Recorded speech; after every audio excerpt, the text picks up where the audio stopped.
ครับ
Yeah. Okay.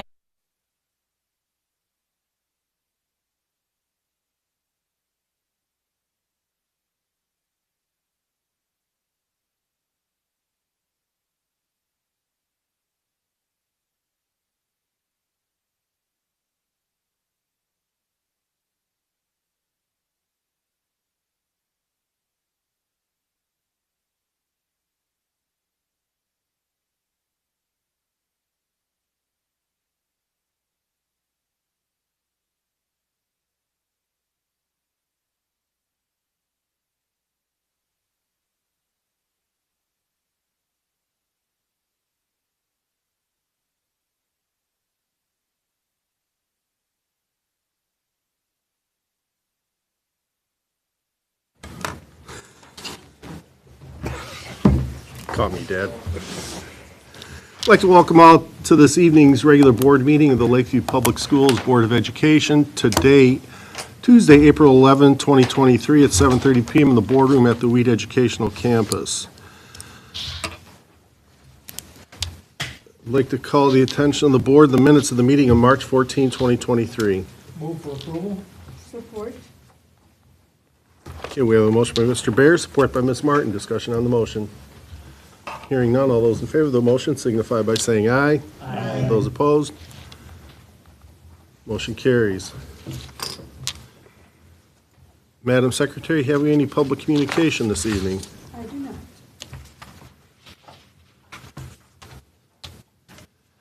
Okay, item D, Student Representative Report. Ms. Sarkovich, good evening. How are you? Doing very well, thank you. Hold it in.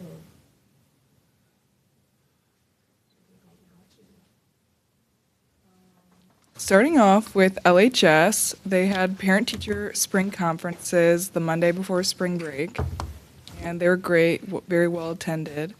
Charity Week was also kicked off on Friday the 24th with a pep assembly and various activities throughout the week, which were super fun, good spirit weeks, or spirit days. They were really good this year. The fundraising numbers are still being finalized, but I think they were pretty good this year. The MME testing starts this week, so the PSAT and SAT, and MSEP testing Wednesday and Thursday. Thank you to the counselors for all their hard work. The annual academic awards ceremony will take place on April 19th, so students will be recognized for their accomplishments, and NHS will conduct its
They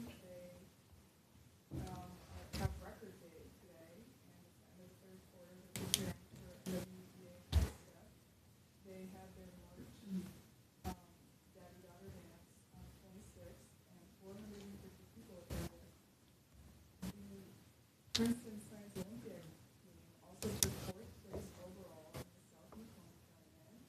They had students get 7 different medals, so 2 in first, 2 in second, 1 in fourth, and 2 in sixth.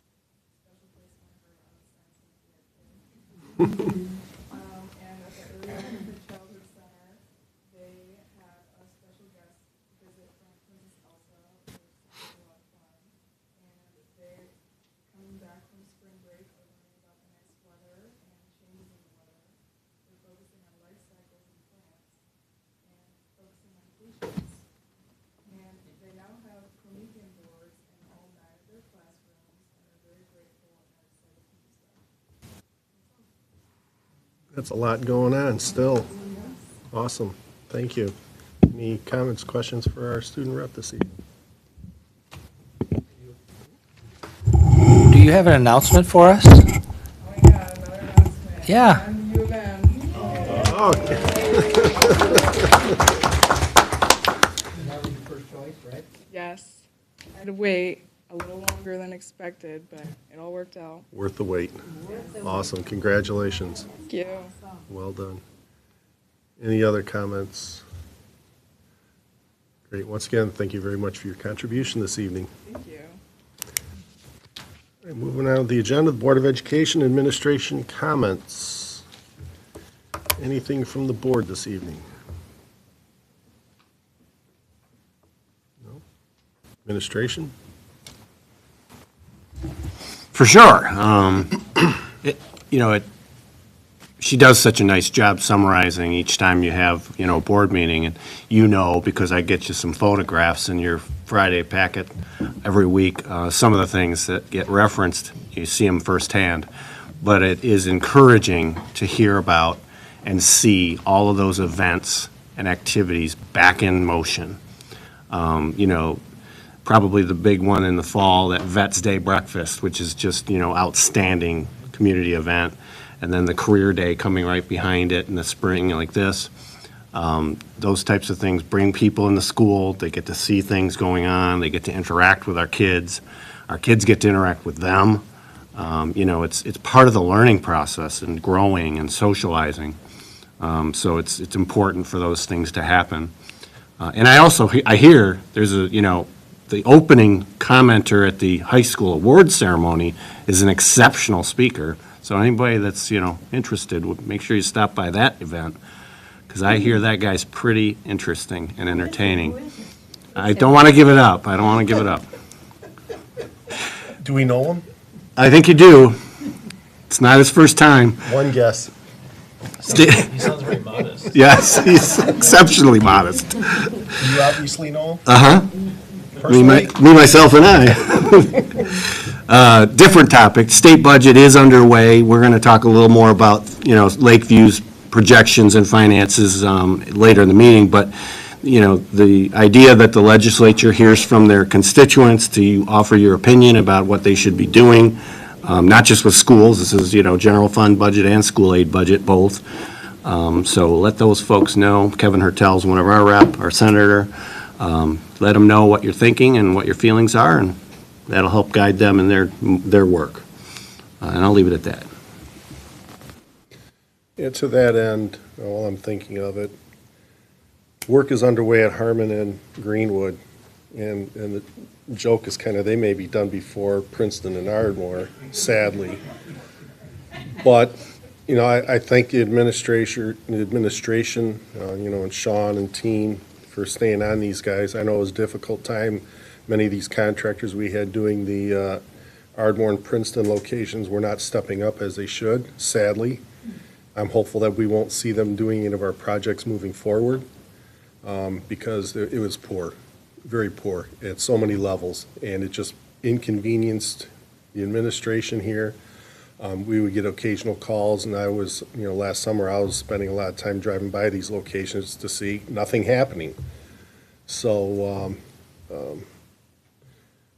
thank you for staying the course as best you could. I know you took some arrows from some of us on this, but it wasn't you necessarily. I understand. It was our partner- I'm the complaint partners department, I with got it. Barton Mallow and Company and Partners in Architecture, they needed to step up, and, it is what it is. So I'm hopeful that we'll be in a far better position come August 21st with our, The new work, yeah. with the buildings recently started, that being Greenwood and Harmon, so we hope for better things. But we have furniture being delivered to Princeton because they are at that point of starting to do some interior finish work. And 3 weeks from now, we're anticipating the furniture being delivered to Ardmore. So once we start to get furniture, we know we're kind of on the Homestretch. down slope of the hill. Now, a question regarding the panels that were installed on the outside of the auditorium.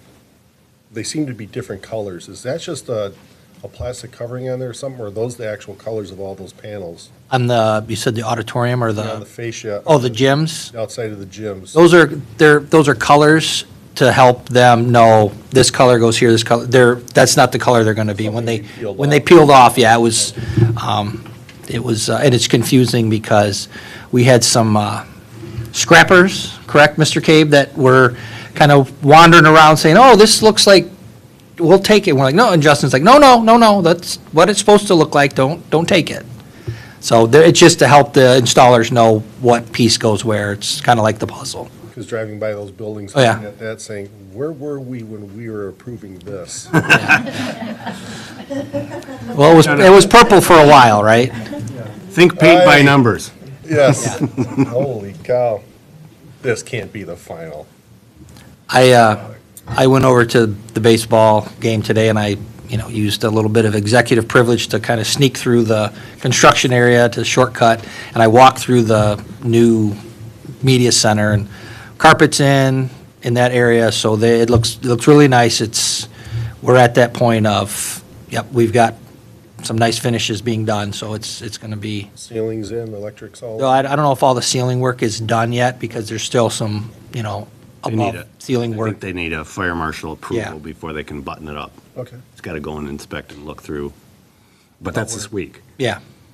Yeah, I mean, when I was at Harmon, the fire marshal was sitting with the Barton Mallow guy in his car saying, all right, let's review all of these things that are open and what do we need to do to finalize them? And he was there, I was there with them for half an hour, and they were just going through all of the things. So he's at the point, he wants to close these out and get them off of his plate as well.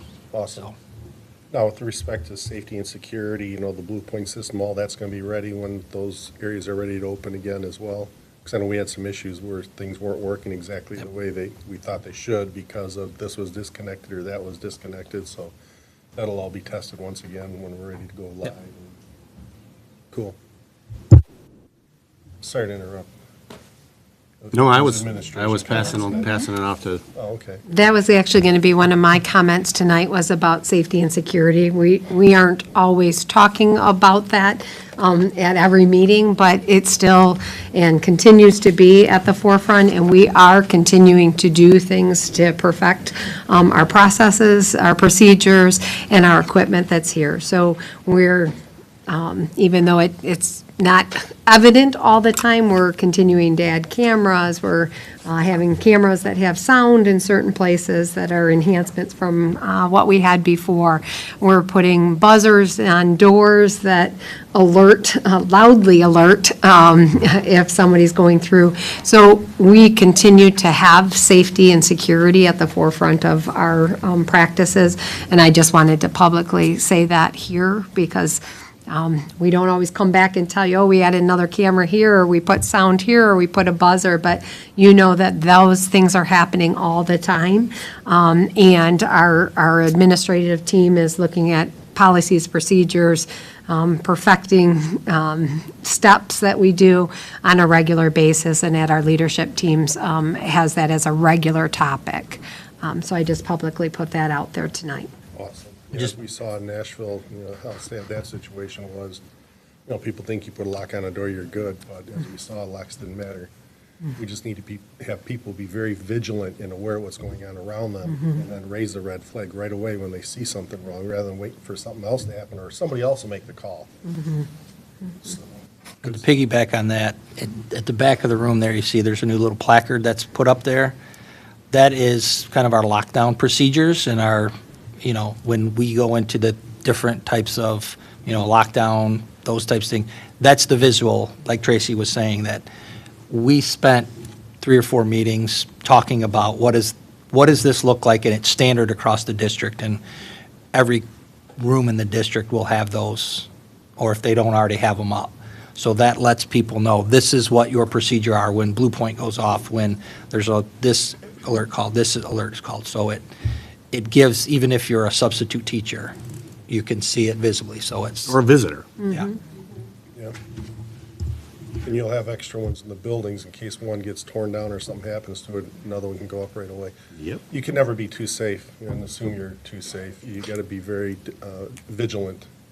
And as we've talked about, and from the past, there's different kinds of lockdowns. Sometimes they're just medical lockdowns. Students having a seizure in the middle of the hallway, and the last thing you want to do is traipse all the other kids by them, right? So you do lockdown, everybody's safe, but, there's those kinds of processes too. And so how we communicate those and what those steps are and how they're different when, from a truly emergency medical condition and a security intruder in the building.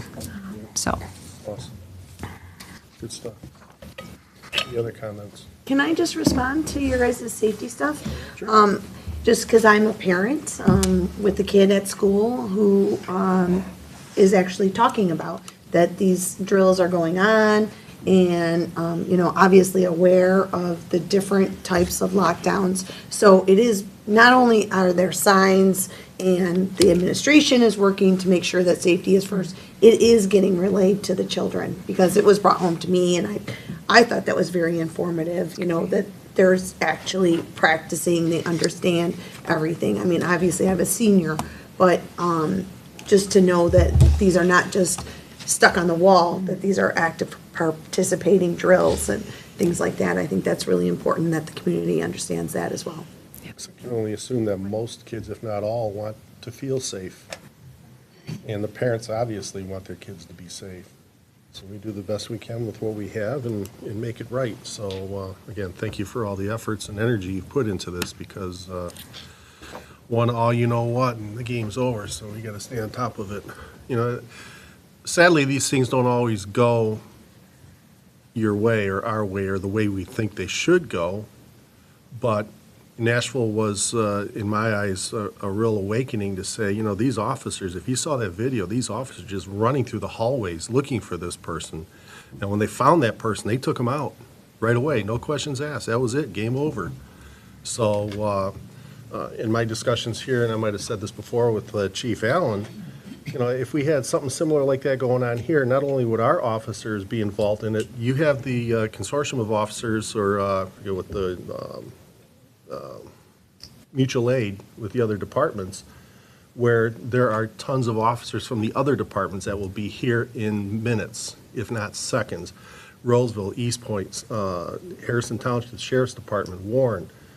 I recall when we had that shooting down here with where Axe the dog was accidentally killed during that shooting.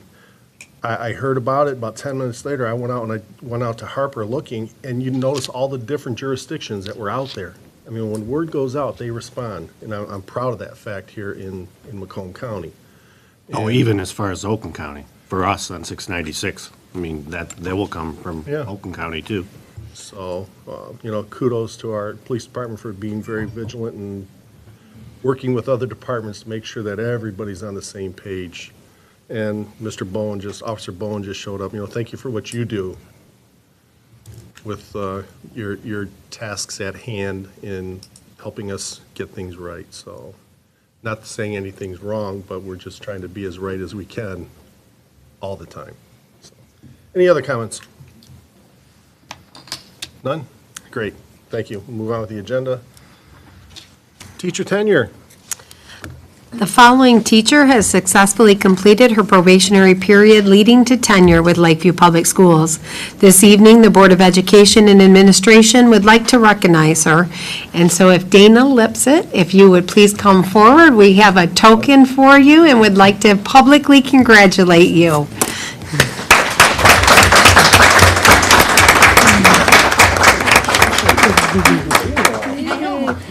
You can stop and take a picture, right, like you, did you get it? Okay. I know everybody darts back there before you can get pictures.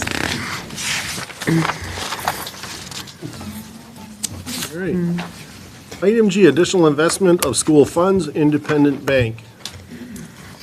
The interest environment has significantly increased in recent months, ranging from 3% to 5%, depending on the investment product. Therefore, to assist administration maximizing interest earnings and to diversify more funds with additional FDIC insurance, administration recommends adding independent bank as an additional depository investment option for the general fund, food service fund, school student activity fund, capital projects fund, bond funds, debt retirement funds, and the internal service fund. The district will utilize independent bank for investments in certificates of deposits, commercial paper, and other allowable investments according to the school code, similar to the other banks in our portfolio. For background, Independent Bank Corporation is a Michigan-based bank holding company with total assets of approximately $4.8 billion. Founded as First National Bank of Ionia in 1864, Independent Bank Corporation operates 62 offices across Michigan's Lower Peninsula through one state-chartered bank subsidiary. This subsidiary, Independent Bank, provides a full range of financial services, including commercial banking, mortgage lending, investments, and title services. Independent Bank Corporation is committed to providing exceptional personal service and value to its customers, stockholders, and the communities it serves. Administration recommends the board add Independent Bank to the list of banking institutions, particularly for the purpose of investing funds in interest-earning banking options. Mr. President, I move that the Board of Education approve Independent Bank as the additional investment option in district funds for the general fund, food service fund, student/school activity fund, capital projects fund, bond fund, debt retirement fund, and the internal service fund as presented. Okay, we have a motion by Mr. Bear, support by Ms. Martin. Discussion on the motion. Hearing none, all those in favor of the motion signify by saying aye. Aye. Those opposed? Motion carries. Item H, foreign exchange student discussion. So this evening, we wanted to bring the topic to the table for discussion purposes only. There's been some questions regarding foreign exchange programs and what the district can and can't do and what we can allow. And so I think the board may remember from a previous conversation of about a year or more ago, it truly is up to the board on whether the district will even offer and accept foreign exchange students. It is not by law required. Our board has, in the past, given support for us to have foreign exchange students, and we have had them. The piece that has come up with some questions and caused a little bit of, I guess, question about what we can and can't do is regarding foreign exchange students who are being hosted by non-Lakeview residents. So obviously with School of Choice, we have the School of Choice allowance that allows for School of Choice students from Macomb County. Foreign exchange students who are placed at other non-resident households would be considered a School of Choice. So for foreign exchange students who are hosted by residents of Lakeview Public Schools are considered coming in as a resident. Yes, they're a foreign exchange student, but they are in a resident population. What we don't have the ability to do, that there's been some question about, is to say yes to a foreign exchange student now who is being hosted at a non-Lakeview resident address. And what happens is the foreign exchange companies, as you can imagine, they're looking for placements, and those students need to be able to get passports and visas and airline tickets and do the things they need to do to sign up and get placement for a placement. So they're wanting the answer now. We aren't able to do that because in essence, what that would be doing is it would be violating the school of choice law that says if you have limited number of openings, which we do in the grades that foreign exchange students would come, you must lottery draw if you have more than the number. So we can't award spots and in essence have non-resident foreign exchange student placements end up coming and circumventing what the school of choice law is. So I wanted to bring that because that is a question that's out there. That is some dialogue that's been going around about there. There is some desire of, by some folks who are non-Lakeview residents to have the district accept their foreign exchange student that would be placed at their house now, give them an affirmative answer now. And the answer is we can't do that. They can apply as a school of choice, but remember, we have to wait till that window closes, which is really 2 weeks before school starts.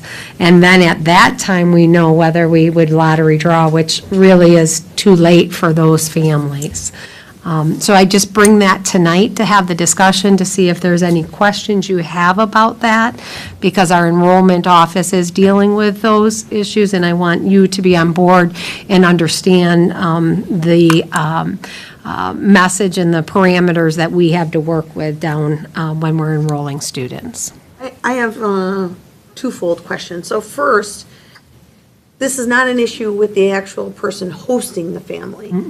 So they've already gotten into Lakeview. It's that if they're bringing a new person, is that what you're indicating? So it's a foreign exchange Right. person. And then that person would be under their address. Is there a way to, so my second part of this is, if that is not the case, not the underlying student getting into Lakeview, it's the foreign exchange student, can't we just have spots available for foreign exchange students? Not for non-residents, because what you're doing is you're giving them an unfair advantage over a non-foreign exchange student who's a non-resident. So we can't just have a specific allocation spots to foreign exchange students. I mean. Not for non-residents. So it sounds like it's not really a discussion, it's just a law, we can't. It's the parameters we have to what we have to work within. Discussion on it, 'cause it's. Well, it's in is the- stone. is the It's in stone. discussion- We can't change it. I think it just follows the schools of choice laws. If they're Yeah, the an law, East we Point can- resident and they want to get that foreign exchange student in here, they would follow the schools of choice law and regulations and hope that they, if there is a lottery, hope they get in. Otherwise, they become an East Detroit student unless somebody else picks them up. Are the We can't push- companies, We can't push our own students around and give an unfair advantage to the other schools of choice people that are residents outside of Lakeview.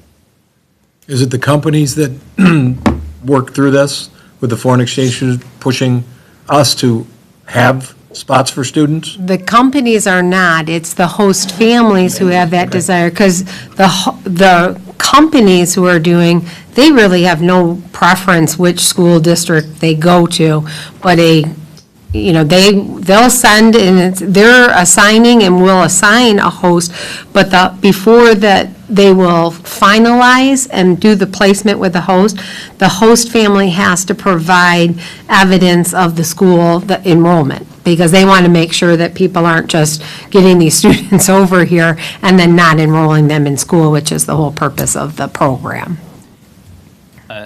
So, two questions. First one is related to how you started off your discussion of this. You had mentioned that the discussion was intended to, one, discuss just the whole school of choice non-resident issue. But did you say something about, like, we can decide whether or not we want to have foreign exchange students at all? Like, that would be or were you saying that that's the sort of solution to this problem? Well, no, I don't think that you have to do anything different. I'm just saying that the the law does not require a district to have a foreign exchange program. The district can choose to allow foreign exchange students or not, and the board has already decided that we would allow foreign exchange students, and we do. Yeah. And in the past, like residents, it's not an issue, it's not a limit. You come in just like a resident, we don't say we're only going to take 10 ninth grade residents. If we have 25 ninth grade residents, you enroll them all. And then if they were a foreign exchange student and a non-resident, we've handled them as a school of choice, like we would be doing with what the law requires in that piece, but. And how many people from out of the district, non-residents, have contacted us about this? So it depends on the year. Let's say this year. So in this year, we have two folks. One is somebody who's had kids number of years and has multiple kids per year. Okay. And so there is really no sort of like, we can't come to some sort of solution or anything. This is just you notifying us of this potential, issue coming up. Yes, and that's why it's not coming with a recommended action item, but it is something that, for us to dialogue, for you to understand what our parameters are and to be able to ask questions about that. Personally, I just think that if they're foreign exchange students, they don't technically have a residence. I mean, I guess it's a temporary residence, but I think it would just be more fundamental to just have spots for foreign exchange students. I think it benefits the school, all the kids around the school. I don't understand why that couldn't just be regardless How does it of, benefit the school? have diversity, have other kids from other countries and their culture. I think it completely benefits us. See a lot of that. I don't know, that's, I guess I have a more liberal idea. We're in a situation where we have one school of choice spot, and we have someone that's here all the time, and then someone's a guest.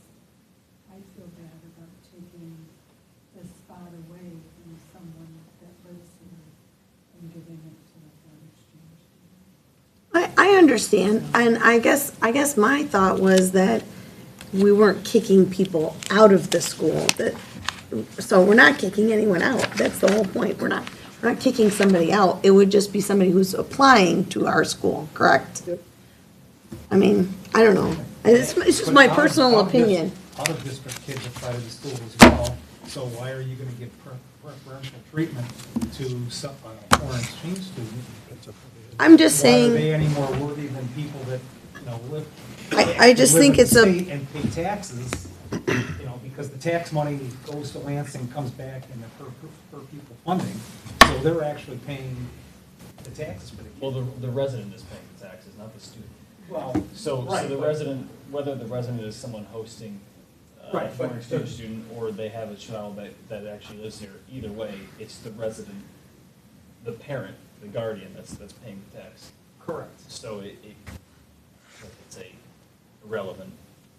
Right, but the fact is that child is from this area, where you're inviting somebody else over, and that's great if you have a room, but if you don't, and like I said, our hands are tied because we have to abide by the school of choice guidelines, so. Is it guidelines or is it law? School of choice is law. You have to identify your number of spots, you have to advertise, you have to stay open that whole time, you can't give first come, first served. You can't fight Yeah, law. I mean, that's- That's in stone, there's nothing. And it's not saying that they can't go around there, there. yeah, and it's not saying that they can't go there, but they have to take their chance if there's an abundance of kids for a certain grade, and they go into the lottery, and they've got the same chance as everybody else. And the reality is, they also have the choice, if you will, the option to attend their They're resident resident. school. It's not like they're being denied It's not that they coming don't, to they can't participate. get the experience. Right. It's the preference not surprisingly, right? It's the It's choice the of the choice of where they want them to of go. the hosting family. Yeah. But logistically, if you're a host family, and you already got a kid going to Lakeview, you know. Of course. It would be inconvenient.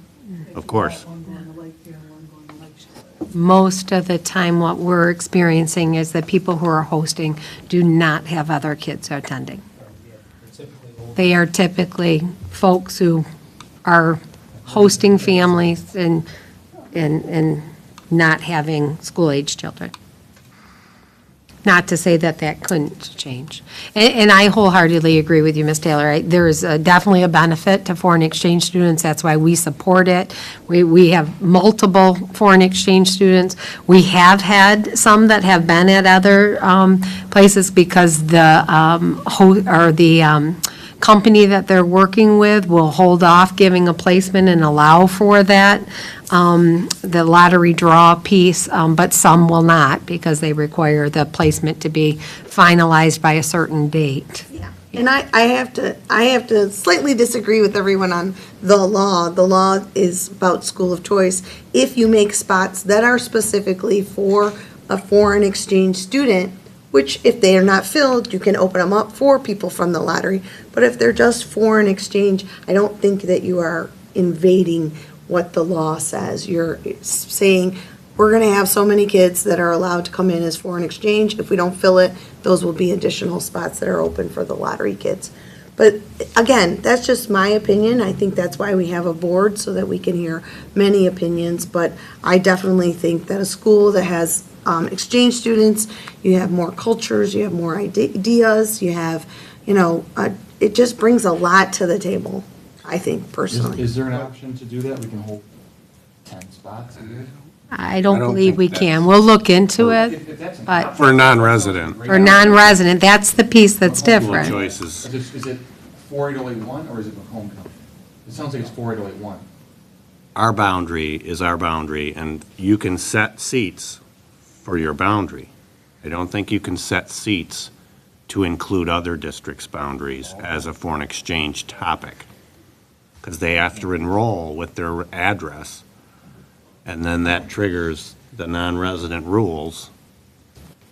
I don't think it's a choice to say, hey, we'll take foreign exchange kids from anywhere, bring them, because we'll have 100 seats or 20 seats or whatever number of seats. Have we asked at any other schools, like how they're dealing with it, or is there just straight and narrow too? I mean, have we talked to any I'm other not, school districts? I'm not Yes. familiar with what Okay. their policies Maybe are. that'd be something that we could do too.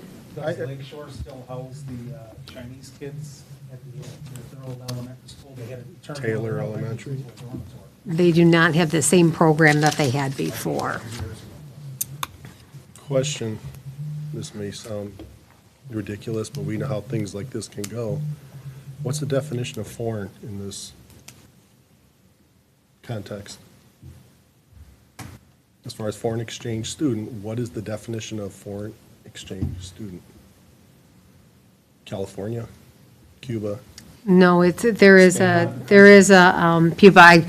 Linda was here earlier for the waiver hearing, and I wish she was here, but we'll go through. There is a definition for pupil accounting that in order to code them, they are an international student who is enrolled through a formalized foreign exchange program. They can't just be, my cousin, Greta from Germany, who's staying with Pete and then is enrolled, right? It has to be, there is a formal State definition. Department approved Yeah, and with all the agencies. Right. craziness we see around us, I identify as this person. I'm a foreign exchange student.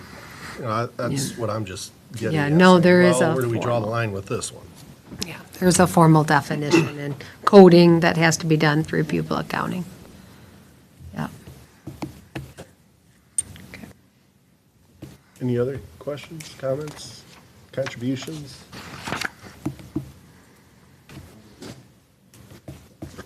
Anything else you'd like to share on this, Ms. Van Peeren? No, Good? but we do have, I'll say, just because I don't want it to sound like we don't have and we're not participating. Mr. Kapla, are we 4 this year, 5? 4, yeah. So, Foreign exchange or students? foreign exchange students. Fine. Yeah. Are they all district, or is there a mixture of schools of choice? Yeah. Yeah. I think at least 2 of them are in district. Yeah, 2 are in district, 2 were placed at the same family, and they did go through with the lottery draw piece at that part. Okay, Yeah. cool. And what happens is they end up coming in as 10th graders. So in 10th grade, we typically always have a limit. That's not one of our unlimited grade levels. Everybody good? All right, moving on to general. Item A, 2023-24 budget projection discussion. This evening, administration provides the board consideration of 23-24 budget projections for discussion. As is true in the past, we've developed potential revenue and expense illustrations to help the board guide us in developing next fiscal year's Lakeview budget, which must be adopted by the end of June of 2023. State government budget process began back in February when Governor Whitmer released their 2023-4 budget proposal. The legislature is also controlled by Democrats, and this is the first in many years. Each branch, the House, Senate, and Governor, must agree on the state budget, which has then a different impact on Lakeview and all other school districts. Based on the current status of state proposals being considered in Lansing, new revenue in the Student Foundation allowance, our largest single reference source, revenue source, is highly likely when their negotiating is done.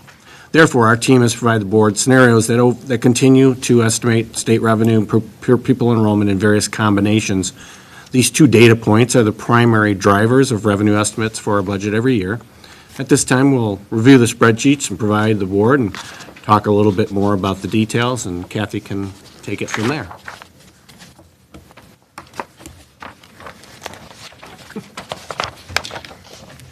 So you have before you the budget projections. As always, we provide options. So in this case, we have 3 options on the revenue side. We've got scenarios that include 0 students, 50 students, and 100 students. All with, we feel that because the state is got quite a bit of excess funds hanging around, we do anticipate a little higher foundation allowance increase than we would have presented to you folks in the past. So typically, we would have, a lower revenue increase, but we already know that the governor is speaking of potentially $458 of students. That was back in February. So we figured to have more of a realistic revenue increase, we've given options that include $300 and $400 per student. We don't anticipate getting anything less because they would be hard pressed, obviously, to justify having anything less. So because Lakeview has such great quality programs, and we are an attractive district here, not only in St. Clair Shores, but as well as Macomb County, we do feel that the 0 student increase is somewhat conservative, very conservative. So again, options that we're presenting for you that we're going to lead you to in a few moments indicate student growth. We've heard from Ms. Van Pernen and Mr. Paulson, based on pupil accounting, that enrollment right now at this particular time is even higher than it was this time last year. So we always bring more of conservative recommendations for us to build the new year budget. But again, we do think that the outlook is very positive heading into the new school year. So right here you have option A, B, and C, which are 0 students, 50 new students, and 100 new students with a $300 increase. And we also have option A1, B1, and C1 that has similar 0 students, 50 students, and 100 new students with $400 increased foundation allowance. So as you can see, it produces, we've left everything else constant for the most part as far as the state categoricals. There are some federal revenue sources that have been pulled out of this budget only because we're in the second year of them, and they sunset out by either the end of this year, we've spent it, or it's going to be September 30, 2024. I will say that some of those expenditures are still left in because a lot of the things that we've done to include learning loss, extra tutoring for the students, still safety protocols and COVID protocols as far as cleaning, not as much as we were doing, but clearly that's still part of our regimen. Those are here in the budget, because at some point down the road, we're gonna have to address some of those items that maybe now that we don't have funding, prioritize where we're doing it. But at this point, we'll feel confident in this budget that we can still continue that type of programming, still produce a benefit to the bottom line and grow the fund balance, even though some of these federal revenue sources are gone. But a lot of them are still intact for the new year, plus we've got new revenue sources addressing student mental health, social and emotional, safety and security. There's a large grant that we received for $495,000. Mental health, there's about another $400,000 grant that literally just came in the last couple months. That's going to roll into next year. And there's also another mental health grant of a couple $100,000. So there's well over $1 million of new money that we just got in February and March that obviously we're going to continue spending into the next year to get social workers and other support for the students. On the expense side, we've included the wage trigger information and/or settled labor agreements. So for the most part, the expenses include the teacher contract because they have a guaranteed 3% and step. So it's a half year of that, so that's kind of built in. It takes the current year expenses and costs, and then we've added what it would look like with a step at a 3%. I did it against all salaries, although that's not really accurate, but the teachers clearly are the biggest group of our puzzle. So with the funding sources that we have, we expect to get, $400 per kid. And if we have increased enrollment, that would clearly kick in some revenue triggers for the other labor agreements. So that's included. There's a retirement rate increase. And again, certain things we've pulled out because we know that they were particular grant funded. But for the most part, it's been consistent with this year as far as carry forward of costs. There's a $5 3% increase to medical benefits, although we're self-insured. So that allows for us to have our data based on claims that our population of staff have. And so generally, we've been trending lower, especially when we spiked during those COVID years. Then now it's kind of leveling off and falling back to somewhat of a normal level. I do want to say, though, as far as an increase goes, we work with Gallagher. There are benefit consultants. They're only projecting information that has a 2 to 3% increase max, whereas if we were premium-based and paid like a definite premium through, Mesa comes to mind, but there's other Blue Cross or Shield where you're premium-based, those projections are typically a lot more than a 2% or 3% increase. So that does help the district as far as benefiting the bottom line in that regard. So, based on the information that's provided, we have recommended there's scenario B or B1 as a means to allow me to prepare for the original budget that's going to be brought forward to you folks in another couple months, where the options are either to increase the foundation allowance by $300 a student or $400, but clearly we feel that we're confident enough that we're going to get at least 50 new students. And that would produce a bottom line or increase to fund balance with option B, pretty much break even. It's showing a decrease to fund balance of about $35,000, but there's little cushions in the budget that we typically, about $200,000 to $300,000, that just with extra leftover monies in each line item, it usually comes in and produces that. So that's pretty much a break even budget. And then option B1 does show growth to the fund balance of about just under $400,000. So any questions you have, be happy to answer. You seem to make it work every year, so. You're welcome. B it is, eh? Me personally, I'm in favor of B. B? So that's $300 a 350 student kids. and 50 new kids. Because I tend to be more conservative when it comes to planning. I share that sentiment usually, too. I'd rather plan for the worst and have it produce better results, even though we're in pretty good shape compared to, a decade ago.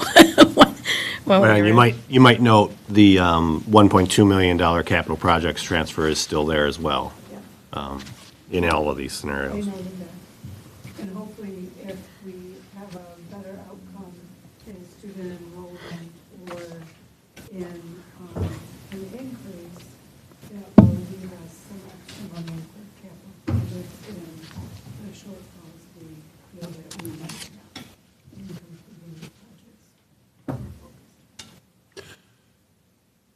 Question on the bond. Are we still seeing prices going up as they were? Have we pretty much plateaued at this point and seen things level, or is it going down a bit? What do you? We'll know Better answer. Friday. Friday? The high school bid package is due Friday.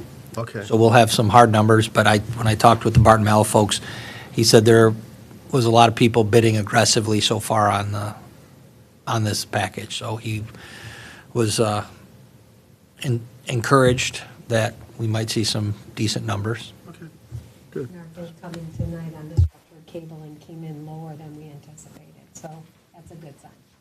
Nice. Broadly speaking, the economic activity, when you raise interest rates 5 points, you're getting less activity in the economic world. Some friends that are in executive positions in the auto industry, they're still building inventory back, but the nature of what they're looking at, a year down the road, 18 months, is lower overall sales. So they've got the activity to build the inventory back, so there's money, but their sales aren't what, when you were at the peaked at 17 million in North America, and they're projecting 15.2 or 15.4. So that it's a very unique situation where they're going to have that strong activity still for another year, but it's not in sales. It's just in refilling inventory.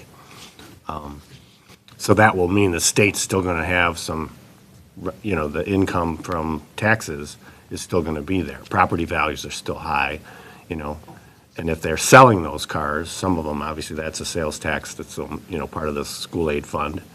And the income tax, strong income, because inflation's high, wages are up. So that's another source of our pool of money, if you will, for the school aid fund. And the state has, I think it was $4 billion in the school aid fund not allocated this year, and $6 billion in the general fund not allocated this year.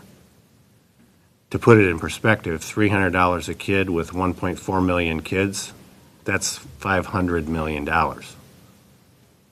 They have $4 billion sitting there unallocated. And if those collections are still rising, that's why we're optimistic about, these numbers we're not going to see something less than 300. Yeah, but the talking heads are talking about recession and all those other things, so we just got to play it safe. Oh, yeah.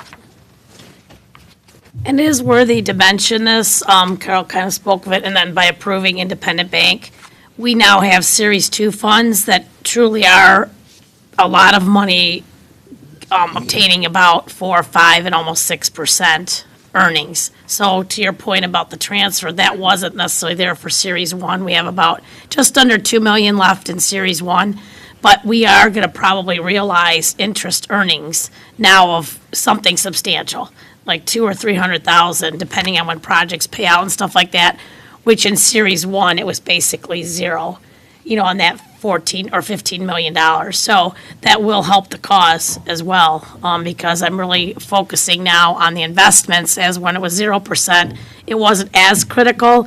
You still want to do diversification, but, we work with Meter Investments, and they're taking our investments out longer term. We've even done it with the general fund, to be honest with you. A few months back, I sent $5 million to the Meter Investments that is managing our bond funds, because then they can take that money and they can structure it out so that we are making easily 4, 5, and up to 6% potentially on those earnings. So that is something that's going to be resources that are available that you're going to see not only in this final budget, the amendment you're going to see, but in the next couple months. That's extra resources that we're bringing into the district. Well, as we've seen the speed in 2 of our buildings, that may benefit us a bit. Slower project. 350, okay, but, it obviously is going to change down the road when we know what the real numbers are, but that'll let us, build it out and put some line items together and get us functioning in July, and then in September, when we know the real number from the state, we'll be able to change and modify for mid-year next year. And our enrollment. So I'm sorry, we're going with B 300? 350. 50 students? Okay. Robin offered that, and I didn't hear anybody say, no. Excellent choice. Everybody good with it? Excellent. All right. All right, you. thank you. Okay, next we have personnel, changes in personnel. Tonight, administration is bringing forward the following changes in personnel since the last presentation to the Board of Education on March 14th. New hire Melissa Miller, paraprofessional at preschool, summer school returning principal for Jefferson Middle School and Lakeview High School, Anthony Savali. Resignations, Stephanie Hamilton, Renee Robertson, Kelly Connell. Schedule B, returning coaches and sponsors as listed. Mr. President, I move that the Board of Education approve the changes in personnel as presented. Support. Okay, we have a motion by Mr. Minor, support by Mr. Asha. Discussion on the motion. Hearing none, all those in favor of the motion signify by saying aye. Aye. Those opposed? Motion carries. Do we have a new hire here today? We do. Melissa's been patiently out there. So Melissa, why don't you stand up so the board can see you? Melissa is also not new to Lakeview because she has been working as a co-op down in the preschool as an assistant teacher this year and doing a fabulous job. And so when our lead teacher position opened up and she applied and we interviewed, she clearly at the end of the day was our best candidate. She's down there doing a great job with kids already. She has an associate's degree and a bachelor's degree in early childhood education, so she comes with a wealth of knowledge about what's developmentally appropriate down there, and Jessa has lots of positive things to say about her, as do the parents and students that she works with. So we're glad to have you in your new role and your new capacity, so welcome. Welcome aboard.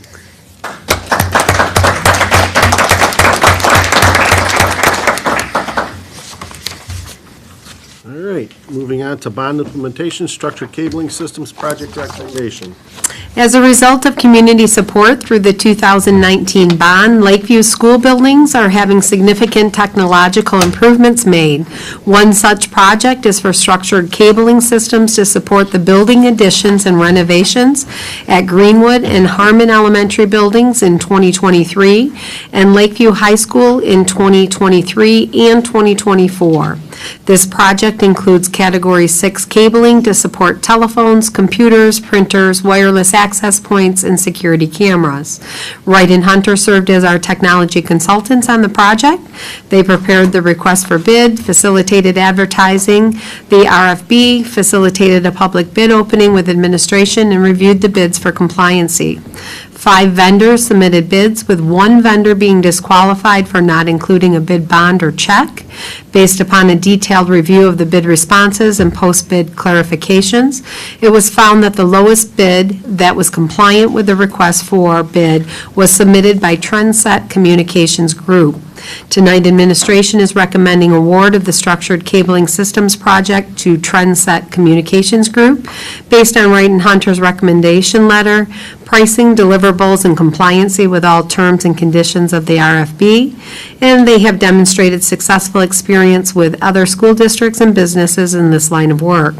Therefore, administration recommends award for the structured cabling systems bid to Trendset Communications Group in the amount of $47,078.01. Mr.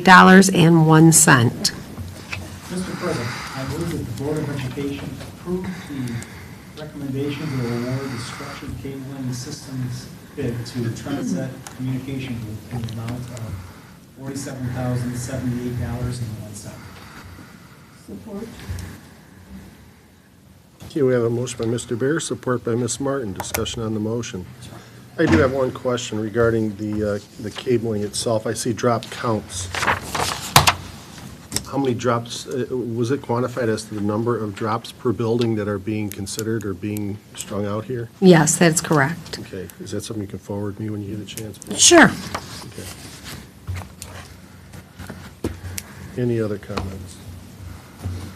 Hearing none, all those in favor of the motion signify by saying aye. Aye. Those opposed?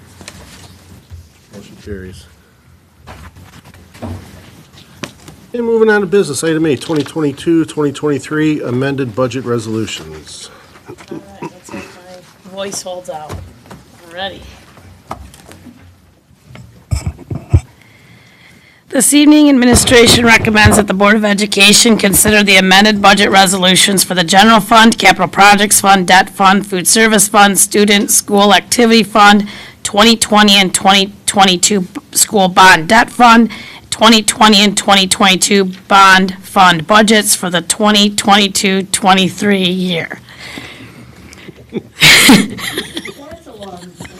It's a tongue twister for sure.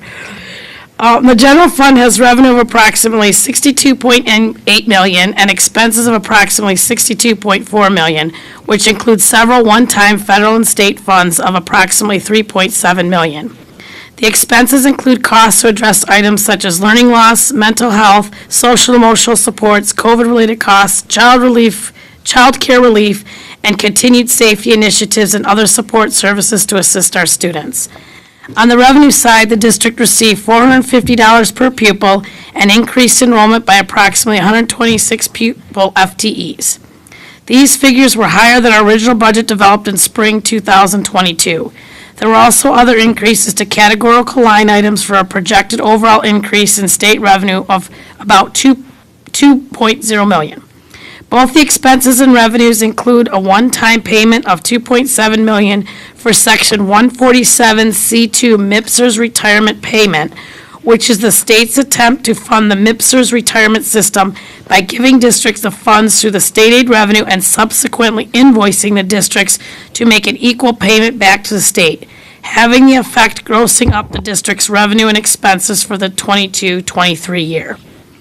On the expense side, wage increases of approximately $1.9 million over the prior year is primarily due to teacher steps and 3% wage increases implemented per their settled labor agreement.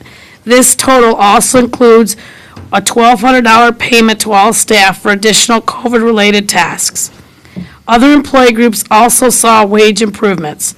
Retirement cost increases of about $3.9 million due to added wages and a retirement rate increase of about 1.6%, with some categorical state revenue previously noted to offset some of the increase. Medical and prescription costs are projected to be slightly lower than the prior year, approximately $300,000, but still higher than pre-pandemic years. This could also be the impact of hiring several additional staff to support students. The district also increased the transfer to the Capital Projects Fund to $2 million for future facility and equipment needs not covered by the bond. Prudent grant management allowed costs normally covered by the general fund to set up this one-time additional large transfer. The district has had good fiscal policies and prudent spending over the past several years and has had significant growth to the fund balance. This budget provides an anticipated increase to fund balance of $401,954 and expects to close the 2022-23 school year with approximately $8.96 million in fund balance. The Capital Projects Fund, as planned, experienced growth to fund balance as a result of the general fund transfer that accommodated minimal activity and equipment repair at building and minor site improvement projects during the 22-23 school year.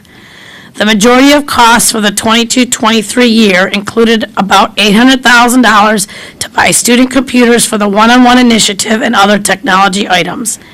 Administration expects the Capital Projects Fund to close the year with approximately $2,478,179 for the fiscal year 22-23.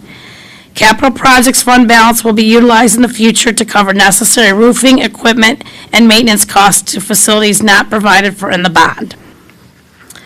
The Food Service Fund reverted back to the traditional lunch and breakfast program for the 22-23 year, which eliminated free meals for all students and changed the higher reimbursement rate. It was reduced to regular national school lunch levels.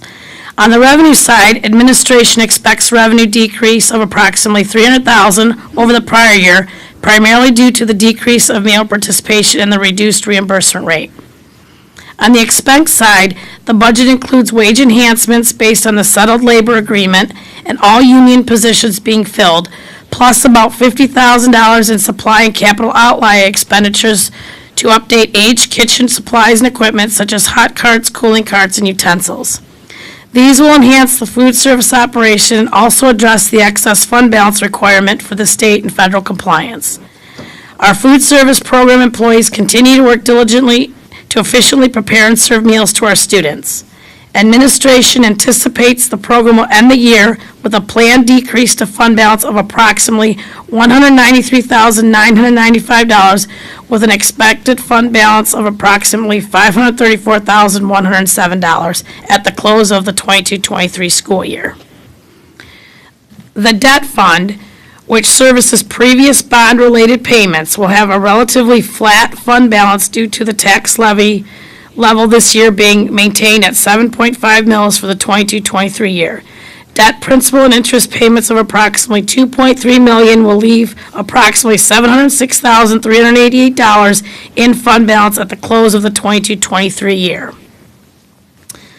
The Student School Activity Fund accounts are primarily fundraised monies, and the various groups may or may not spend their cash. The budget will close the 22-23 year with approximately $406,916 in fund balance. The 2020 School Bond Debt Fund and the 2022 School Bond Debt Fund are required funds based on the bond state regulations. They must have a separate debt fund created for the 2020 Debt Payment Series 1 and the 22 Debt Payment Series 2 that will come due that relate to the bond passed in November 2019. Debt principal and interest payments of approximately $518,000 and $2,158,000 respectively will close the 2020 School Bond Debt Fund and the 2022 School Bond Debt Fund with a fund balance of approximately $241,000 and $191,000 respectively. The 2020 Bond Fund was primarily used to fund the Jefferson Middle School expansion and renovation, as well as site improvements at Harmon and Greenwood and technology items. The expenses were primarily making final payments for projects as they are completed with punch lists and closeout documents. The district-wide technology projects were also allocated to this fund. We have held $236,000 for band instruments out of Series 1 and expect to close the year with a fund balance of approximately $1.3 million, which can be allocated to other future bond projects. Finally, the 2022 bond fund expenses for the 22-23 year include primarily the additions and renovations at Princeton Ardmore, along with technology projects and the construction manager, technology consultant, architect fees associated with these projects. This year was the first year of major construction since we closed on Series 2 in February of 2022. New projects just starting at Harmon and Greenwood will also be covered through this funding. We expect to spend about $13.6 million in the 22-23 year and close the year with approximately $22.3 million in fund balance. These remaining funds will provide for Lakeview High School campus addition and renovations. Therefore, administration recommends adoption of the 22-23 amended budget appropriations resolutions to include the general fund, capital projects fund, food service fund, debt fund, school student activity fund, the 2020 and 22 school bond debt fund, and the 2022 school bond fund as presented. Mr. President, I move Board of Education approve the 2022 amended budget appropriations resolutions as presented. Support. Okay, we have a motion by Ms. Martin, support by Mr. Bear. Well done. Thanks. You've had quite a run here with us, and, thank you for all your time, effort, and energy you put into all this and get us to where we are, so thank you. You're welcome. And the new team we've got in place, the staff were really helpful on producing these resolutions and things of that nature as well. So kudos to them also. So Good news. thank you. Any other comments? Ms. Martin? I would like to ask a question.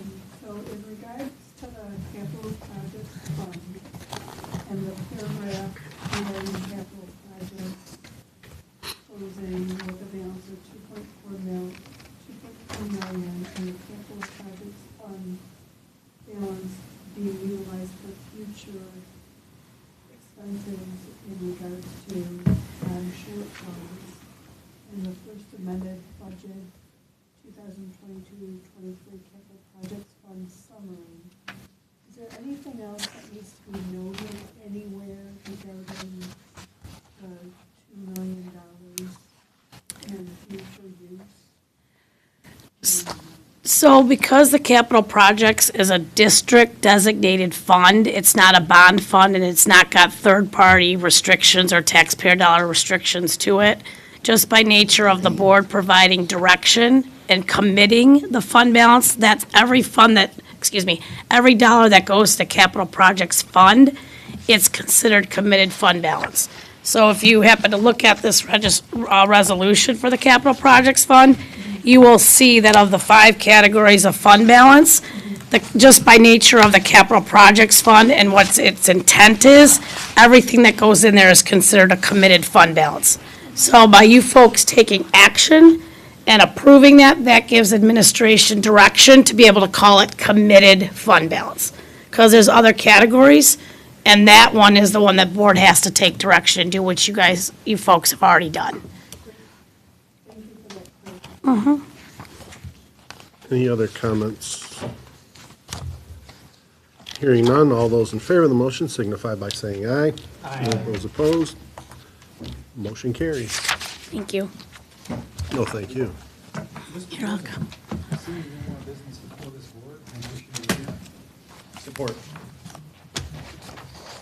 Okay, we have a motion by Mr. Bear, support by Mr. Miners to adjourn. Discussion on the motion. Hearing none, all those in favor of the motion signify by saying aye. Aye. Those opposed? Motion carries. We are adjourned at 8:41. I see I draw quite a crowd. Yeah, Yeah, but most of them are sleeping back. Now we got that surprise hearing. yes. I'm gonna make this a